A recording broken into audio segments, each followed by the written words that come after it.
Hey friends, welcome to my come YouTube channel. So ನಾವಿವತ್ತು ಹಲಸಿನಕಾಯಿ chips ಮಾಡುವ ಅಂತ ಹೇಳಿದ್ದೇವೆ. ಲಾಸ್ಟ್ ವಿಡಿಯೋದಲ್ಲಿ ನಾವು ಹಲಸಿನಕಾಯಿ ಹಪ್ಪಳ ಮಾಡೋದನ್ನು ತೋರಿಸಿದ್ದೇವೆ. ನೀವು ಒಂದು ವೇಳೆ ಆ ವಿಡಿಯೋ ನೋಡಲಿಲ್ಲ ಅಂತ ಹೇಳಿದರೆ ನೋಡಿ ಆ ವಿಡಿಯೋವನ್ನು. ಅದರ ಲಿಂಕ್ ನಾನು ಹಾಕಿರ್ತೇನೆ. ಹಾಗೆ ಇವತ್ತು ಹಲಸಿನಕಾಯಿ ಚಿಪ್ಸ್ ಮಾಡುವ ಅಂತೇಳಿ ಕಳೆದ ಸಲ ಕೊಯ್ದ ಮರದ ಹತ್ತಿರ ಇನ್ನೊಂದು ಮರ ಉಂಟು ನಮಗೆ ತೋಟದಲ್ಲಿ. ಮರದ ಹಲಸಿನಕಾಯಿ ಚಿಪ್ಸಿಗೆ ಒಳ್ಳೆಯದಾಗ್ತದೆ. ನಾವು ಇದಕ್ಕಿಂತ ಮೊದಲೆಲ್ಲ ಮಾಡಿ ಟ್ರೈ ಮಾಡಿದ್ದೇವೆ. ಹಾಗಾಗಿ ಈ ಸಲ ಕೂಡ ಒಂದು ಚಿಪ್ಸ್ ಮಾಡುವ ಅಂತೇಳಿ ಅದರಿಂದ ಒಂದು ಹಲಸಿನಕಾಯಿಯನ್ನು ಕೊಯ್ದೀಗ ಚಿಪ್ಸ್ ಮಾಡೋದು.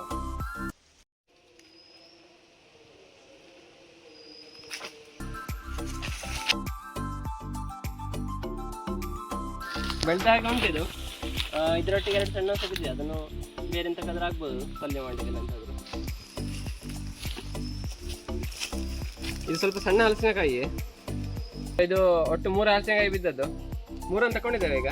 ಇದು ಮೇಯ್ನ್ ಬಲ್ದ ಕೈಯಲ್ಲಿ ಇರೋದನ್ನು ಚಿಪ್ಸ್ ಮಾಡುವ. ಬೆಳೆದ ಹಾಗೆ ಕಾಣ್ತಾ ಉಂಟು. ಇದೀಗ ಸಣ್ಣ ಹಲಸಿನಕಾಯಿ ಕಾರಣ ಸೀದಾ ಮೆಟ್ಟಕತೆಯಲ್ಲಿ ಹಾಗೆ ಕೊರಿಬೋದು. ಇದನ್ನು ಈಗ ಇದನ್ನು ಕೊರಿಯುವ.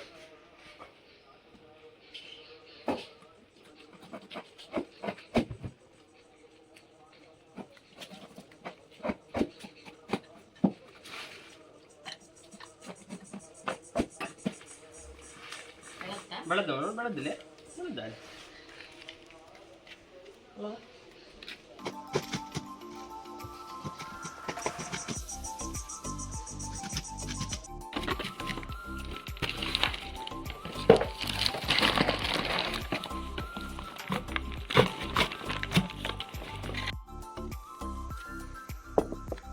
ಈಗ ಕೊರತೆಲ್ಲ ಆಯ್ತು. ಇನ್ನೀಗ ಅಮ್ಮ ಆಯ್ತಾ ಇದ್ದಾರೆ ಇದನ್ನು ಸೊಳೆಯನ್ನು. ನಾನೀಗ ಇದನ್ನು ಇಲ್ಲಿ ಕೊರೆಯಲಿಕ್ಕೆ ಕೂತಿದ್ದೇನೆ. ತಂಗಿ ಕೂಡ ಕೊರಿಲಿಕ್ಕೆ ಬರ್ತಾಳೆ ಇನ್ನು. ಯಾಕಂತ ಹೇಳಿದ್ರೆ ಇದು ಸ್ವಲ್ಪ ಸಪೂರಕ್ಕೆ ಹೀಗೆ ಕೊರಿತಾ ಹೋಗ್ಬೇಕು. ಆದಷ್ಟು ಇದರ ಈ ತುಂಡು ಉಂಟಲ್ಲ ಒಂದೇ ತರ ಇದ್ರೆ ಚಿಪ್ಸ್ ಒಳ್ಳೇದಾಗ್ತದೆ. ಅದು ಒಂದೊಂದು ಶೇಪ್ ಬಂದ್ರೆ ಅದು ಒಂದು ಬೇಯ್ತದೆ, ಒಂದು ಸರಿಯಾಗಿ ಇದು ಕರುಕುರು ಆಗುದಿಲ್ಲ. ಸೊ ಹಾಗಾಗಿ ಕಟ್ ಮಾಡುವಾಗ ಆದಷ್ಟು ಒಂದೇ ಲೆವೆಲ್ಗೆ ಬರ್ಬೇಕದು. ಹೀಗೆ ಸೈಜ್ ಎಲ್ಲ ಒಂದೇ ತರ ಇದ್ರೆ ಒಳ್ಳೇದಾಗ್ತದೆ, ಕ್ರಿಸ್ಪಿಯಾಗಿ ಒಳ್ಳೆ ಕರುಕುರು ಆಗಿ ಬರ್ತದೆ. ಇಲ್ಲದಿದ್ರೆ ಒಂದೊಂದು ತುಂಡು ಕರುಕುರು ಆಗುದಿಲ್ಲ. ಸೊ ಈಗ ವಿಡಿಯೋ ಮಾಡ್ತಾ ಇರೋದು ತಂಗಿ. ಇದಾದ್ಮೇಲೆ ಅವಳು ಸಹ ಇದನ್ನು ಸ್ವಲ್ಪ ಕಟ್ ಮಾಡ್ತಾಳೆ, ಇಲ್ಲದಿದ್ರೆ ಇದು ಬೇಗ ಆಗ್ಲಿಕ್ಕಿಲ್ಲ.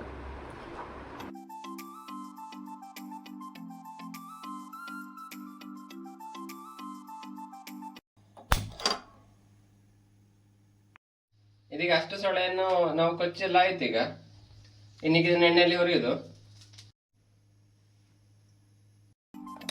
ಹೀಗೆ ಸ್ವಲ್ಪ ಇಲ್ಲಿ ಉಪ್ಪು ನೀರು ರೆಡಿ ಮಾಡಿ ಇಟ್ಕೊಳ್ಬೇಕು. ಯಾಕೆಂತ ಹೇಳಿದ್ರೆ ಇದನ್ನು ಎಣ್ಣೆಗೆ ಹಾಕಿದ ಮೇಲೆ ಸೊಳೆಯನ್ನು ನಾವು ಕಟ್ ಮಾಡಿದಂತ ಉಂಟು, ಅದನ್ನ ಎಣ್ಣೆಗೆ ಹಾಕುವಾಗ ಅದಕ್ಕೆ 1 ಚಮಚ ಅಥವಾ ಒಂದು ಸ್ವಲ್ಪ ಉಪ್ಪು ಹಾಕಿಕೊಳ್ಬೇಕು. ಅಂತ ಹೇಳಿದ್ರೆ ಚಿಪ್ಸಿಗೆ ಉಪ್ಪು ಹಿಡಿಬೇಕಲ್ಲ. ಸೊ ಹಾಗಾಗಿ ಅದನ್ನು ಹಾಕಿಕೊಳ್ಬೇಕಾಗ್ತದೆ. ಹಾಗಾಗಿ ಇದನ್ನ ಇಲ್ಲಿ ರೆಡಿ ಮಾಡಿ ಇಟ್ಟುಕೊಂಡದ್ದು. ಒಂದು 5 ರಿಂದ 6 ಚಮಚ ಉಪ್ಪು ಇರ್ಬೋದು ಇದರಲ್ಲಿ. ಎಣ್ಣೆ ಬಿಸಿ ಆಗಿದೆ.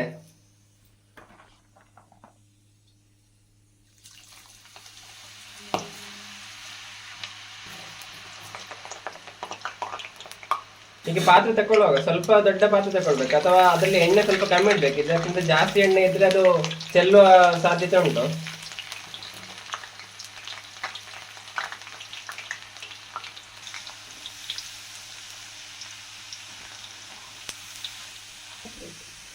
ನೊರೆ ಒದ್ದೆ ಕಮ್ಮಿ ಹಾಕುವಾಗ ಉಪ್ಪು ನೀರು ಹಾಕಬೇಕು, ಕಮ್ಮಿ ಆಗ್ತದೆ.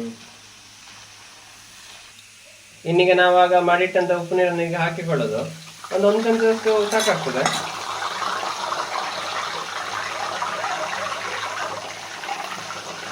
ಈ ಚಿಪ್ಸ್ ಇದು ಹಾಕಿದ ಕೂಡಲೇ ಶುರುವಿಗೆ ಒಳ್ಳೆ ಜೋರು ಸೌಂಡ್ ಇರ್ತಲ್ಲ, ಅದೆಲ್ಲ ಕಡಿಮೆ ಆದ್ಮೇಲೆ ಈಗ ಚಿಪ್ಸ್ ಅನ್ನು ಈ ಸೌಟಿನಲ್ಲಿ ಮುಟ್ಟುವಾಗ ಒಂದು ಕಟ ಅಂತೇಳಿ ಒಂದು ಈ ಸೌಂಡ್ ಬಂದ್ರೆ, ಈಗ ಸೌಂಡ್ ಅಷ್ಟು ಗೊತ್ತಾಗ್ತದೆ ಅಂತೇಳಿ ಗೊತ್ತಿಲ್ಲ, ಈ ಸೌಂಡ್ ಬರುವಾಗ ಇದನ್ನು ತೆಗಿಬಹುದು. ಆಲ್ಮೋಸ್ಟ್ ಒಂದು 3 ರಿಂದ 5 ನಿಮಿಷದ ಒಳಗೆ ಇದನ್ನು ತೆಗಿಬಹುದು.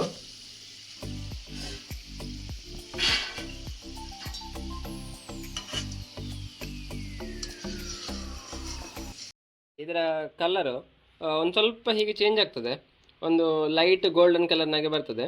ಆಗ ತೆಗಿಬೋದು, ಕಲರನ್ನು ನೋಡಿ ತೆಗೆಯೋದು ಅಂತ ಹೇಳಿದರೆ. ಅದು ಒಂದು ಅಂದಾಜು ಆಗ್ತದೆ ಯಾವಾಗ ತೆಗಿಬೋದು ಅಂತೇಳಿ. ಹಾಗೆ ಗೊತ್ತಾಗ್ಲಿದ್ರೆ ಒಂದು ಶುರುವಿನ ಸಲ ಒಂದು ತೆಗೆದು ನೋಡಿದಾಗ ಗೊತ್ತಾಗ್ತದೆ ಎಷ್ಟು ಇದಾಗಿದೆ, ಕರಕುರ ಆಗಿದೆ ಅಂತೇಳಿ. ತೆಗೆದ ಕೂಡಲೇ ಅಷ್ಟು ಕರಕುರ ಆಗಿರೋದಿಲ್ಲ, ಸ್ವಲ್ಪ ತಣಿದ್ರೆ ಒಳ್ಳೆ ಕರಕುರ ಆಗ್ತದೆ.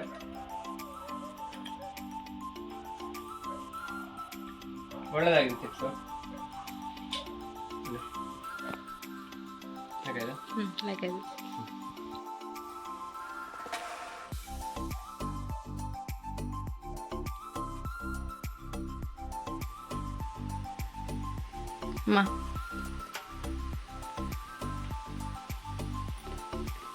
ಹೆಂಗ ಇದು ಕರ್ಪೂರ ಇದಲ್ಲ,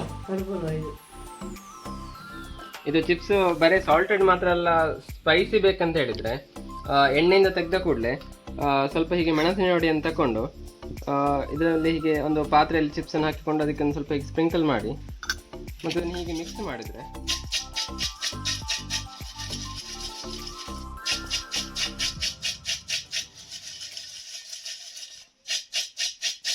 ಈಗ ಒಳ್ಳೆ ಮಿಕ್ಸ್ ಮಾಡಿದರೆ ಉಂಟಲ್ಲ, ಒಳ್ಳೆ ಸ್ಪೈಸಿ ಚಿಪ್ಸ್ ರೆಡಿ ಆಗ್ತದೆ.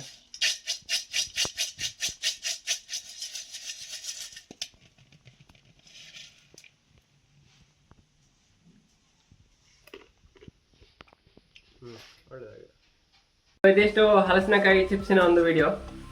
ನೀವು ಸಹ ಇದನ್ನು ಟ್ರೈ ಮಾಡಿ ನೋಡ್ಬೋದು, ಹಲಸಿನಕಾಯಿ ಉಂಟು ಅಂತ ಹೇಳಿದ್ರೆ. ಹಾಗೆ ಇದರಲ್ಲಿ ಒಂದು ಒಳ್ಳೆ ತಿಂಡಿ, ಇದು ಒಳ್ಳೆ ಒಂದು ಸ್ನಾಕ್ಸ್ ಅಂತ ಹೇಳಿ ಹೇಳ್ಬೋದು, ಮನೆಯಲ್ಲೇ ಮಾಡಿಕೊಡ್ಬೋದು. ಸುಲಭ ಉಂಟು, ಏನು ಕಷ್ಟ ಇಲ್ಲ. ಹಲಸಿನಕಾಯಿಯನ್ನು ಕೊರಿಯೋದು ಆಗಿದೆ ಸ್ವಲ್ಪ ಕೆಲಸ, ಅದು ಬಿಟ್ರೆ ಬೇರೇನು ಜಾಸ್ತಿ ಇಂಗ್ರೀಡಿಯೆಂಟ್ ಅಂತ ಹೇಳಿಲ್ಲ ಎಂತ ಬೇಕಾಗುದಿಲ್ಲ. ಮಾಡಿ ನೋಡ್ಬೋದು. ಹಾಗೆ ವಿಡಿಯೋ ಇಷ್ಟ ಆಗಿದ್ರೆ ವಿಡಿಯೋನ ಲೈಕ್ ಮಾಡಿ, ಹಾಗೆ ಚಾನಲ್ಗೆ ಸಬ್ಸ್ಕ್ರೈಬ್ ಮಾಡಿ. Thank you.